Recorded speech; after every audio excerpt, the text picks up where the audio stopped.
12th of February, are you confident that the police were at a point where their plan would be successful in removing and clearing, making whatever arrests necessary, the people that were situated on Wellington Street and beyond?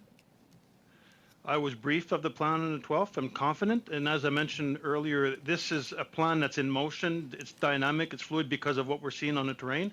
But I'm confident. It might have tweaked a little bit as we move to the kinetic portion. But yes, I was confident. But certainly you had no concerns, if I may, you had no concerns that you didn't have the resources, didn't have the capacity to actually operationalize the plan.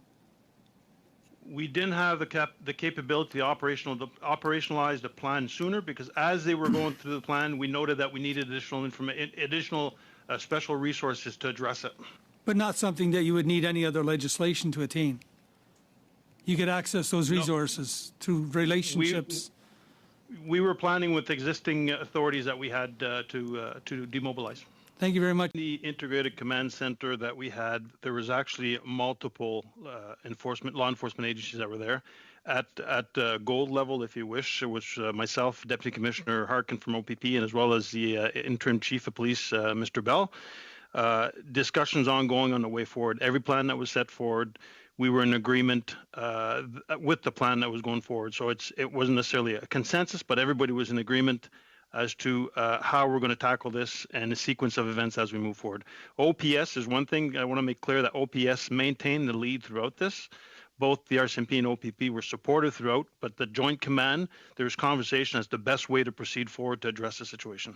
The best way to deploy resources. Exactly. And so can you tell me then when that part of the Joint Command started as opposed to intelligence collecting and all those other things, what would be the time frame in that in relation to the declaration of the emergency? I believe the ICC was stood up on February 12th. So this was before this February 12th. And as a Joint Command, would you be in a position then to determine what your limitations were and what you were able to address through the declaration of emergency? As of February 12th, we didn't have the Emergency Measures Act in place just yet, that. And we weren't even counting on that. We're planning accordingly with the existing authorities that we had. As he mentioned, under the Emergencies Act, the key test is whether or not existing laws in Canada can solve the problems that we face.